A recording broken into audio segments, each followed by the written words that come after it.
Bismillahirrahmanirrahim. Assalamualaikum warahmatullahi wabarakatuh. Bismillah, alhamdulillah, wassalatu wassalamu ala habibillah Sayyidina Muhammad ibn Abdillah wa ala alihi wa sahbihi wa mawalah. Allahumma rabbi syrah lana sudurana wa yassir lana umurana wahlul uqdatan min alsinatina yafqahu aqwalana. Allahumma fakkihna fid din wa 'allimna at-ta'wil. Allahumma alhimna marashida umurina wa a'idna min syururi anfusina birahmatika ya rabbal alamin walhamdulillahi rabbil alamin.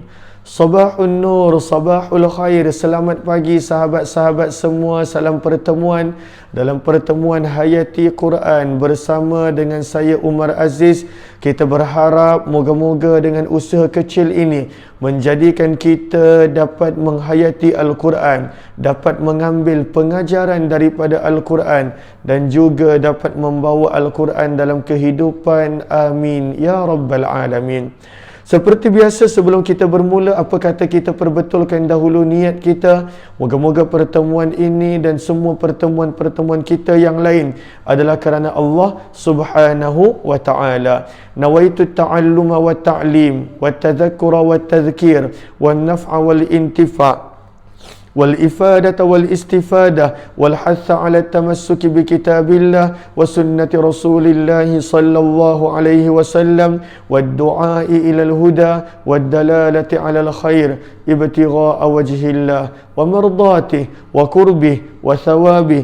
آمين آمين يا رب العالمين. Alan-alan kepada sahabat-sahabat Hayati Quran semua. Ada Kak Zimadon, Hamimah Musan, Safia Sapian, Syasha Ismail, Zaliha Kamaruddin, Jamalia Manab, Karimah binti Abu Bakar, Kak Kati Khairuddin, Al-Fadil Ustaz Kamil Mukhtar, Arni Marianti bin Zainuddin, Syed Mahizan, Munira Ahmad, Zuraida Siddiq, Syariah Syarif, Ummi Akasha, Nini Rus, Nyimah Muharan, Rusna Syarif, dan juga Hamidah Hussein, Siti Arfah, Abang Hasim Asngadi, Atika Farziana, kemudian Yuwana Mukhtar, Siti Arfah, Syamsia Salih, Siti Saharati, Zulkifli Mahadi, dan juga Izzi Aish, Cikgu Kapten, Samsia Salih, Princess Tengku Abdullah, Ana Sukaimi, Salabia Sa'ad, Kak Nur Aini Nasir, Linina Baharun, Hamidah Putih, Ummu Usamah dan juga Jamaliah Manab. Alan-alan kepada sahabat-sahabat semua. Waalaikumsalam warahmatullahi wabarakatuh. Kepada semua yang memberi salam, terima kasih kepada semua yang bersama. Seperti biasa, saya mohon je sebaik sahabat-sahabat untuk bantu share, bantu untuk kongsi, bantu untuk sebar luas dan juga bantu untuk tag rakan-rakan yang lain. Moga-moga lebih ramai yang beroleh manfaat, insya-Allah. Amin ya rabbal alamin. Lalu ini adalah pertemuan kedua kita pada pagi ini. Kita telah bertemu dalam perkongsian hadis pada subuh tadi jam 6.35 lebih kurang, dan pada hari ini kita nak masuk pada Hayati Quran ayat yang ke-63. Ayat yang ke-63. Ayat yang ke-63 pada muka surat 135 pada surah Al-An'am, surah yang ke-6. Maka pada surah Al-An'am, pada surah yang ke-6, ayat yang ke-63, pada muka surat 135, inilah tajuk perbicaraan kita pada pagi ini dalam Hayati Quran. Ahlan-ahlan kepada sahabat-sahabat, terima kasih kepada sahabat-sahabat yang bantu tag rakan-rakan yang lain, yang bantu share. Moga-moga lebih ramai yang beroleh kebaikan, insya-Allah. Firman Allah pada ayat yang ke-63 ini, Qul man yunajjikum min zulumatil barri wal bahri tad'unahu tadarru'an wa khufyah la in anjana min hadhi lanakunanna minasy syakirin. Maka di sini kita lihat, bila kita masuk pada ayat yang ke-63, sebelum daripada ini kita membaca ayat yang ke-60 hingga 62, yang mana pada ayat 60 hingga 62 kita telah melihat bagaimana Allah menerangkan kekuasaannya, bagaimana Allah menerangkan kudrahnya, dan bagaimana Allah Subhanahu wa taala menerangkan kehebatan dia. Seperti pada ayat 60, kita telah melihat bagaimana Allah menegaskan Allah lah yang mengambil nyawa roh ketika mana manusia tidur. Allah juga yang membangkitkan manusia, dan Allah juga yang manusia akan kembali kepada Allah, lalu Allah akan memaklumkan kepada mereka tentang apa yang mereka lakukan. Dan kemudian pada ayat 61 Allah tegaskan wa huwal qahiru fawqa ibadih, Allah adalah zat yang mana yang berkuasa ke atas hamba-hamba dia. Bagaimana untuk menjaga hamba dia? Allah terangkan, Allah telah menghantar malaikat-malaikat hafazah ataupun malaikat-malaikat penjaga, dan malaikat ini akan menjaga manusia sehinggalah ketika mana datangnya kepada manusia itu kematian, maka pada waktu itu hilanglah penjagaan-penjagaan oleh malaikat. Kemudian firman Allah, ketika mana malaikat hafazah pada waktu itu tidak lagi ada, maka datanglah malaikat maut untuk mengambil nyawanya, dalam keadaan malaikat maut tidak pernah pada waktu itu lalai pada tugas mereka. Seterusnya pada ayat 62 yang kita telah baca semalam, bila manusia itu telah diambil nyawanya, maka tempat kembali manusia itu adalah kepada Allah. Dan sekali lagi Allah tegaskan, maulahumul haq, Allah lah Raja, Allah lah yang berkuasa, yang sebenar-benarnya. Ala lahul hukum, kerana seluruh keputusan adalah milik Allah, dan Allah adalah zat yang maha cepat hisabnya. Maka sebab itu semalam kita telah tegaskan bahawa 3 ayat ini kita lihat Allah telah membawakan bukti, dan Allah menjelaskan dengan penjelasan yang begitu jelas dan kuat bagaimana sempurnanya kekuasaan Allah Subhanahu wa taala, sempurnanya kekuatan Allah Subhanahu wa taala. Seterusnya firman Allah Subhanahu wa taala pada ayat yang ke-63.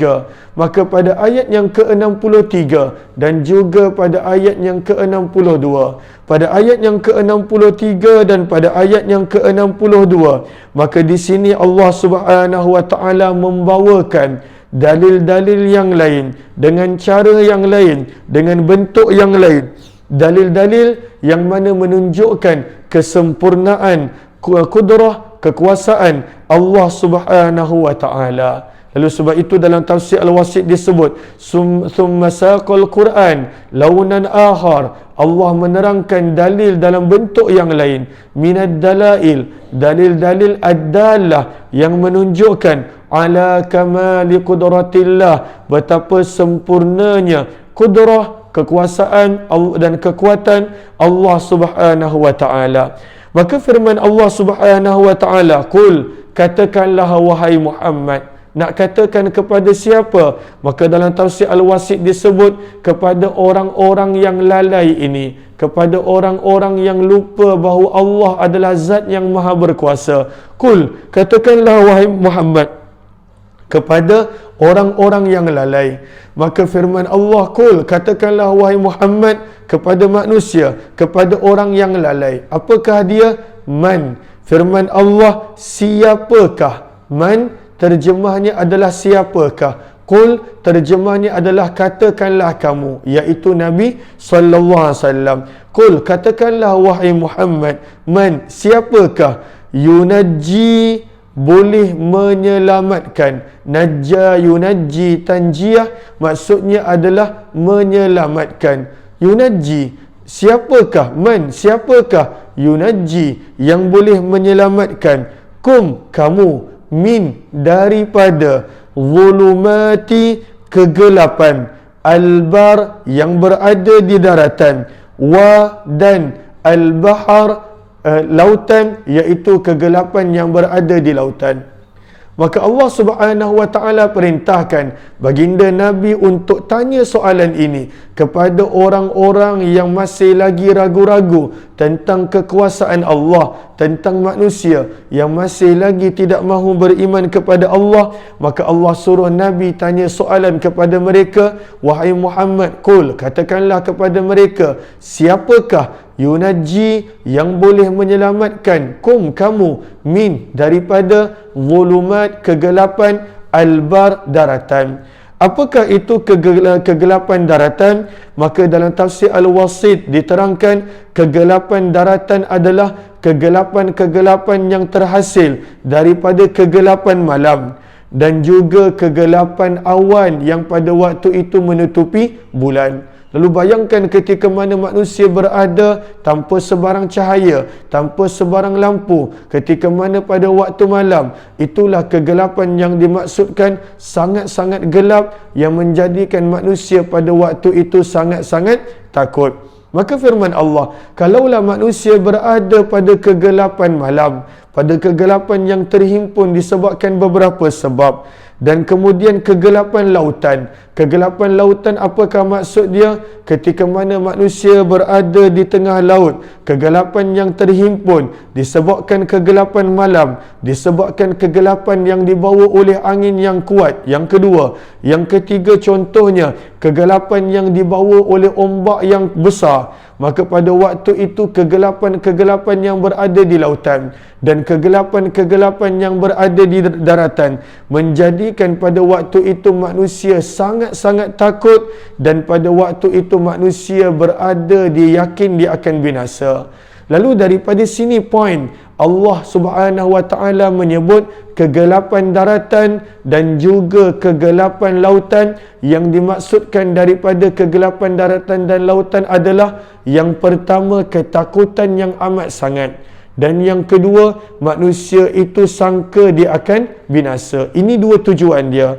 Sebab itu fayahsulu min zalika al-khawfus syadid, hasil daripada kegelapan itu maka dia sangat-sangat takut. Dan yang kedua, pada waktu itu al-wuqu'u fil halak, pada waktu itu dia risau, dan pada waktu itu dia takut yang mana dia akan binasa. Lalu daripada sini kita nampak, apabila manusia itu dia berada pada ketakutan yang amat, dua benda. Maksud daripada perkataan yang Allah gunakan, zulumatil bar, kegelapan-kegelapan daratan. Zulumat adalah plural, adalah jamak, adalah kata untuk menunjukkan banyak. Zulumatil bahar, kegelapan-kegelapan lautan. Maka ketika mana pada waktu itu manusia berada pada kegelapan-kegelapan lautan dan juga daratan, yang mana maksud daripada kegelapan lautan dan daratan dalam tafsir Al-Wasit menerangkan, itulah dia sangat-sangat menjadi sangat-sangat takut, dan yang kedua menjadi risau yang dia akan binasa.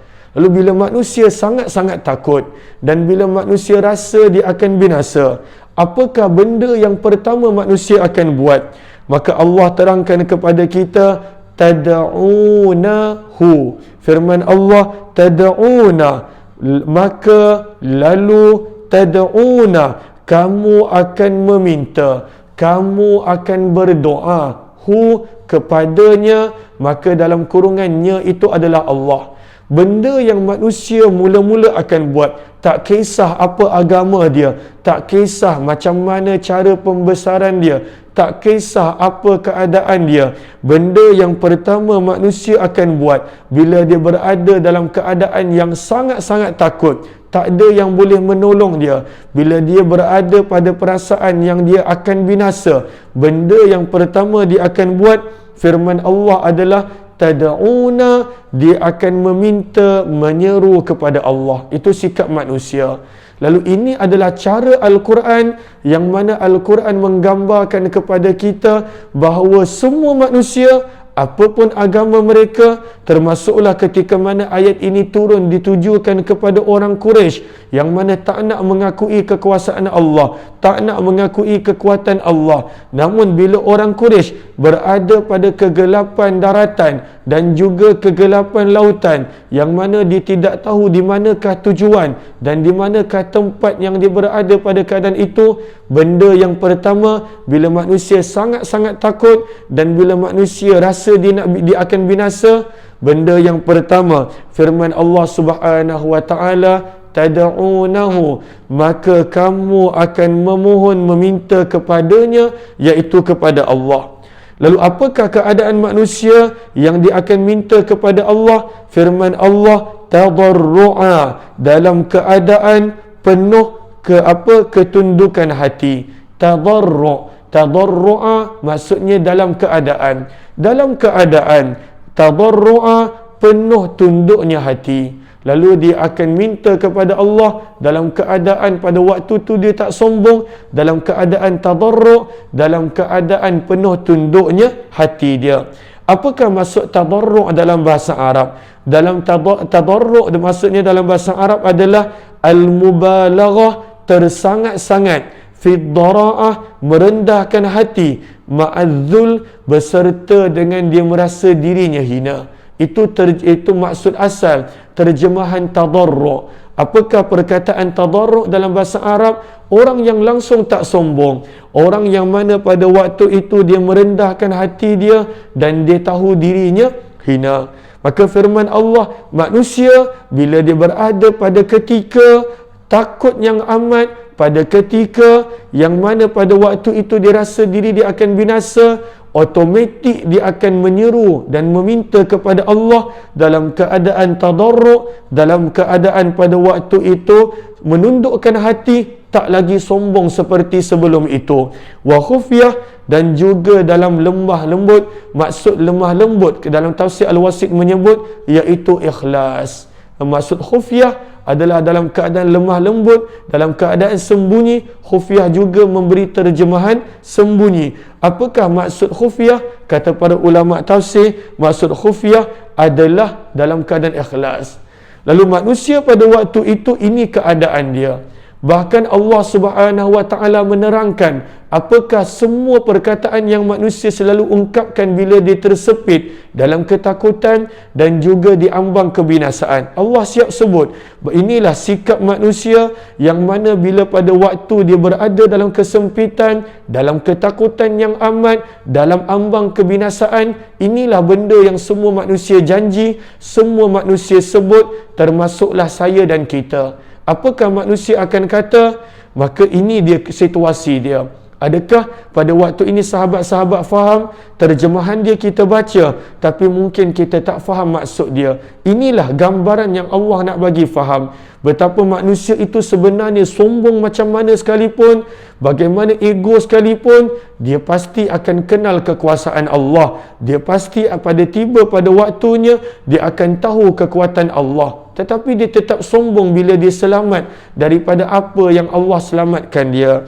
Sebab itu dalam tafsir Al-Wasit disebutkan di sini, Qul ya Muhammad, katakanlah wahai Muhammad, lihaula'il ghafilin, kepada semua orang-orang yang lalai ini, daripada kalangan manusia yang mana dia tutup mata daripada melihat kebesaran Allah, kekuatan Allah. Siapakah yang boleh menyelamatkan kamu daripada ketakutan ketika mana kamu berada di daratan, daripada ketakutan ketika mana kamu berada di lautan? Maka siapakah yang boleh menyelamatkan kamu? Maka pada waktu itu kamu akan minta dengan Allah dalam keadaan tadarru', penuh rasa tunduk hati dan hina, dalam keadaan khufyah, penuh ikhlas, minta pada Allah Subhanahu wa taala. Lalu apakah manusia kata? Firman Allah, la in anjaitana min hadhihi lanakunanna minasyakirin. Firman Allah pada ayat yang ke-63,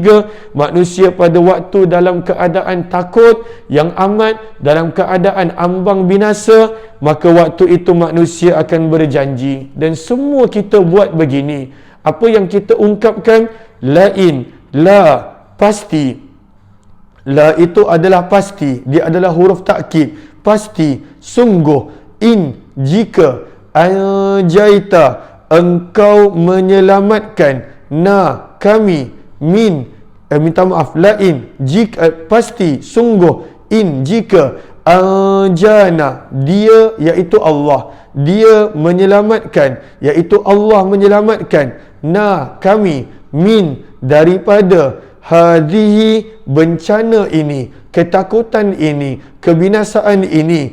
La, pasti. Nakuna, kami menjadi. Na, yang sabdu itu pun pasti. Lalu ada dua pasti.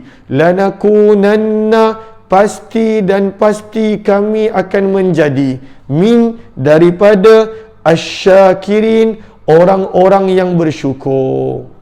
Ini memang tipikal manusia. Memang inilah semua janji manusia. Apa dia berkata? Ya Allah, waktu dia tengah takut yang amat, waktu dia berada di ambang binasa, waktu itu dia tak minta tolong dah dengan makhluk. Kalaulah dia tak beriman kepada Allah, dia tak minta tolong dah dengan apa yang dia sembah. Maka pada waktu itu, kebanyakan manusia ketika mana dia berada pada kesulitan, apakah dia punya kata-kata? Maka kata-katanya dengan penuh hina, dengan penuh tadarruk, rendah hati, khufyah, dengan penuh lemah lembut, dengan penuh ikhlas. Apakah kata dia?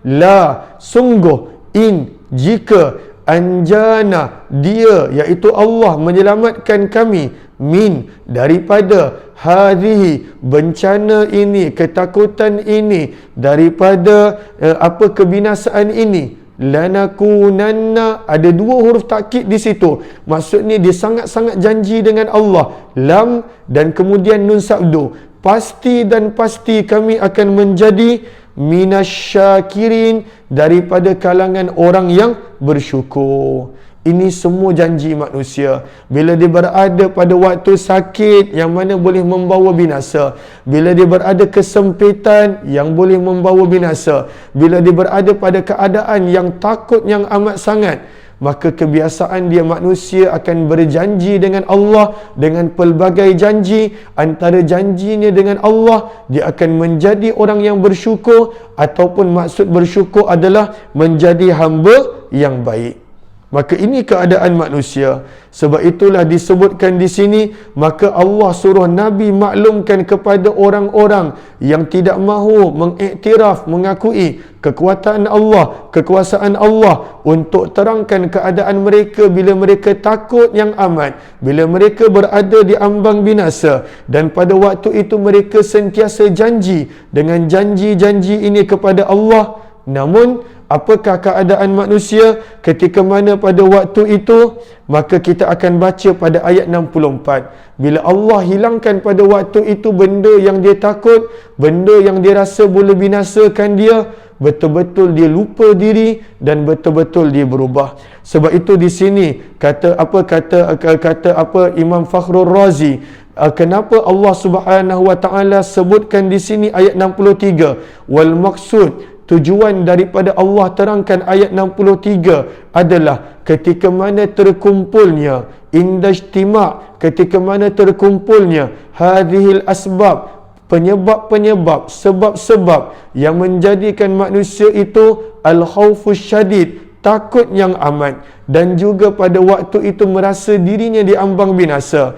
Maka pada waktu itu semua manusia, mereka hanya akan cari Allah dan hanya akan kembali pada Allah, dan hanya akan la yarji'u insanu illa ilallah, hanya akan minta dan kembali pada Allah.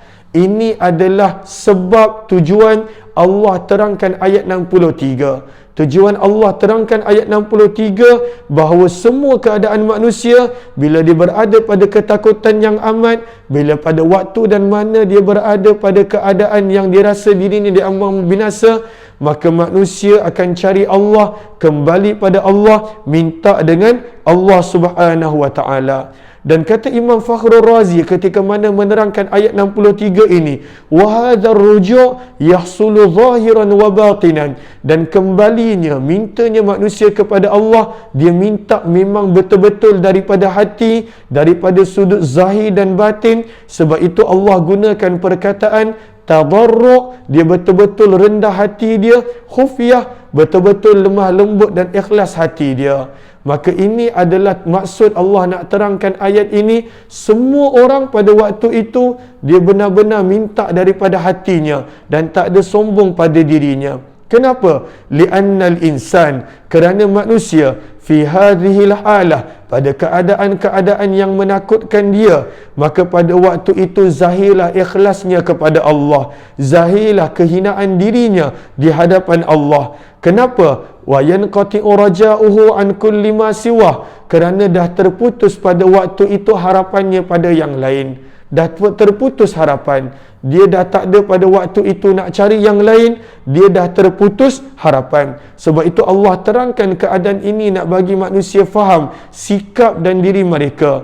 Maka bila dah terputus harapan daripada selain daripada Allah, maka pada waktu itu manusia dia dah tak ada tempat nak memohon kecuali Allah. Maka inilah pada waktu itu engkau boleh melihat, wahai manusia, akan fitrah semula jadi manusia yang ada tersembunyi jauh dalam diri manusia, bagaimana bila dah tak ada yang boleh menyelamatkannya kecuali daripada Allah, maka pada waktu itu automatik dia cari dan kembali kepada Allah Subhanahu wa taala. Maka Allah terangkan ayat 63 ini kerana Allah nakkan manusia berfikir, kenapakah manusia tak boleh berkekalan pada sikap itu walaupun ketika mana musibah dah tak ada? Kenapa? Kenapa manusia itu tak berkekalan pada keadaan itu walaupun bila musibah dah dihilangkan, bila ketakutan dah dihilangkan, bila bencana dah dihilangkan? Namun manusia,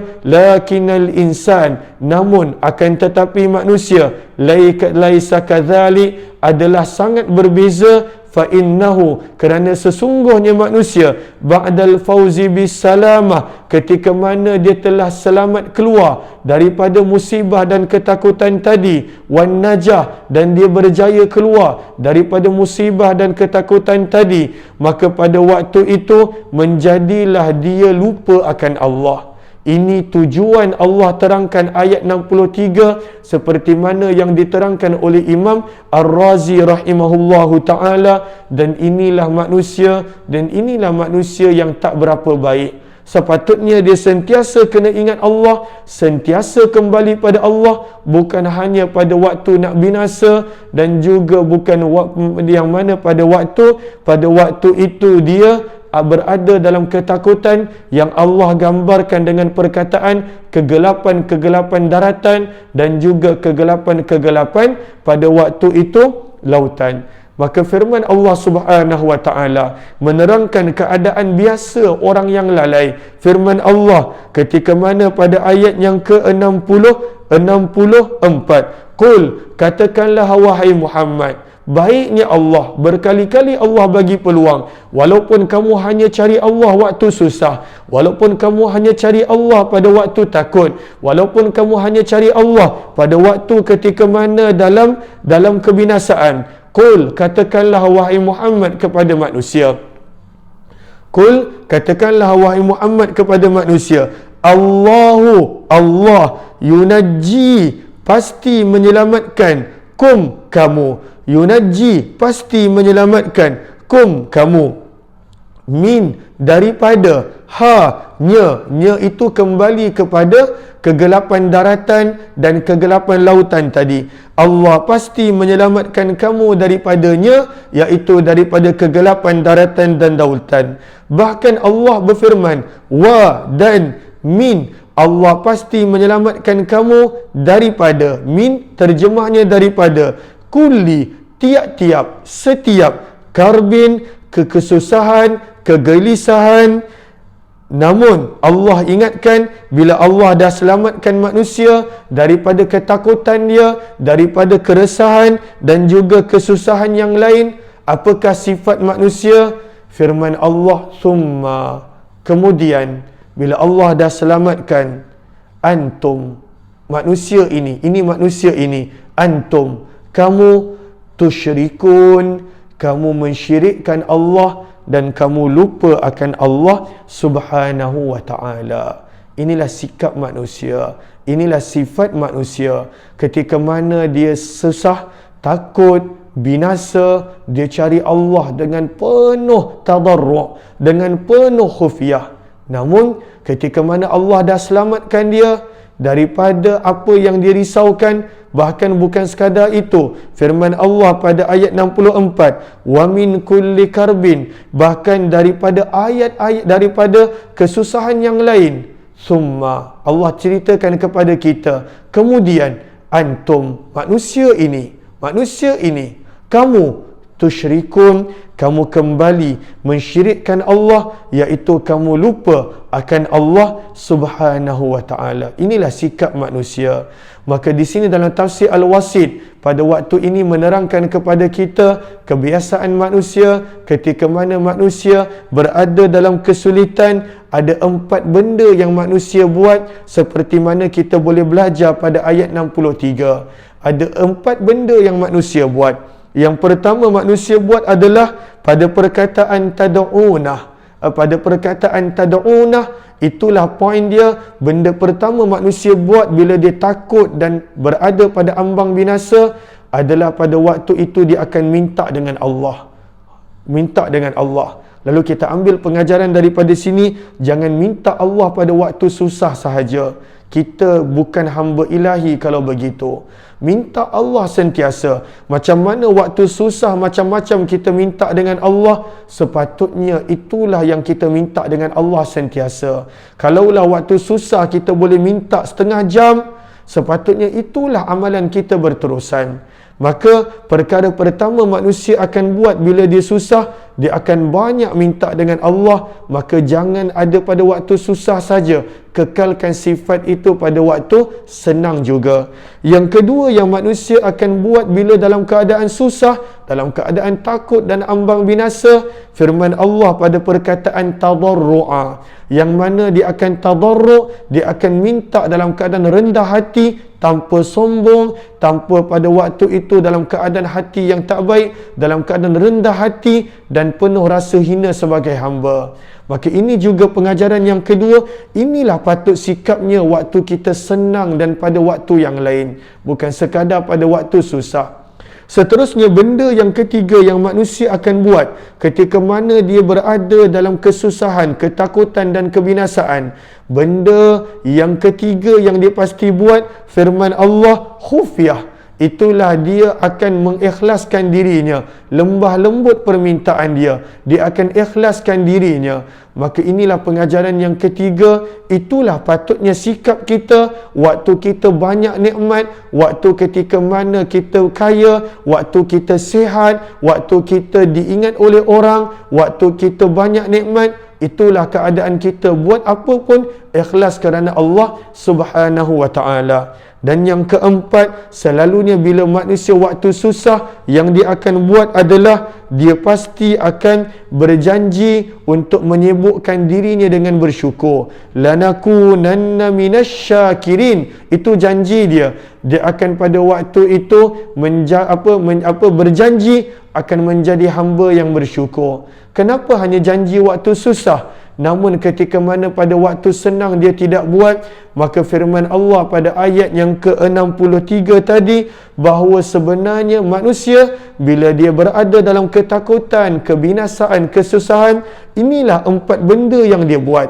Namun ketika mana dia diselamatkan, seperti mana pada ayat 64, hilang kesemua 4 benda ini. Kita tak nak menjadi hamba yang begitu. Moga Allah menjadikan kita hamba yang sentiasa ingat akan dia. Inilah 2 ayat yang sempat kita pelajari pada pagi ini. Moga-moga bermanfaat, moga-moga adanya kebaikan, moga-moga Allah terima. Amin ya rabbal alamin. Untuk sahabat yang kali pertama join, jemput join grup Telegram Kuliah UMAR, Kuliah Umar Aziz. Moga-moga ada manfaat yang kita boleh kongsikan di Telegram Kuliah Umar Aziz, yang kita tidak kongsikan di Facebook page Umar Aziz, di Facebook ini. Dan saya nak ingatkan juga sahabat-sahabat, pada 28 hari bulan 1 Khamis ini akan ada daurah ringkasan Syama'il yang akan disampaikan oleh Al-Fadhil Ustaz Hazri Hashim. Lalu saya akan sharekan lagi dan lagi poster tersebut. Mohon jasa baik sahabat-sahabat untuk bantu jemput yang lain. Moga-moga lebih ramai yang beroleh manfaat. Saya harap penerangan yang tak seberapa ini menjadikan adanya manfaat, adanya pemahaman. Moga-moga adanya kebaikan. Moga Allah balas pengorbanan sahabat-sahabat dengan sebaik ganjaran. Wabillahi taufiq wal hidayah. Assalamualaikum warahmatullahi wabarakatuh. Jazakumullahu khairan. Terima kasih semua.